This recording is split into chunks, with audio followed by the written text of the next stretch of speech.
First Nations person myself, quite interested in not only myself surviving, but lots of First Nations. If you look through our company, there's a lot of First Nations people. I've been employed by Link K&L Contracting just over 13 years. Professional company to work for, gives you lots of learning opportunities.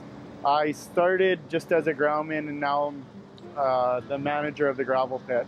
It's very important to me, and I think Louis as well, that being First Nations, we look for ways to provide that opportunity and the training. In the pit, we employ a dozen First Nations members from 6 different communities, 6 of them from M.T.M.B and others from nearby surrounding communities. Link's Contracting has taken off and doing work for other companies, and that's where we spend most of our time now, is working for other companies on a contractual base from a stump to dump type operation. What we do out in the bush is, first you got to get a road into where you're going, and so the road crew, usually gets there first, and they install the bridges and the culverts, and the first group that shows up will be the bunchers, and they'll cut down the trees and the fallers. And if it's steep ground, then the yarders have to go in there. That's where we have the cable logging going on, and on the flatter ground, we just send in the log loaders and the hoe chuckers and the skidders, and they skid it to the road, and the loader guy's there, and he's loading it on the trucks, and the trucks are taking it to the various locations. The various jobs have various destinations, and the species of wood also determines that.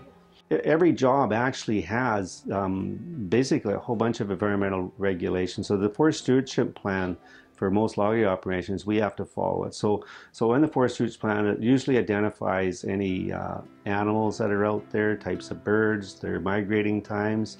Each foreman has to fill out a report on that if there's been any issues or problems, and so we're conscious of that on a daily basis. Going as hard as we could to become SAFE certified with the BC Forestry Safety Council, and we successfully did that over about a year and a half ago. We have monthly meetings with all the staff. We have weekly meetings with the different various projects that we have that they head out to every day. I love being in business, but it's lots of hard work for everybody, and being a First Nations person, I really like to see when I go out in on the jobs and see First Nations people working in my company, that they sometimes wouldn't have got that opportunity hadn't I given it to them. And I've been around here on a Friday afternoon when people are on payday sometimes, and are all happy, and it's just a real pleasure to see that type of thing.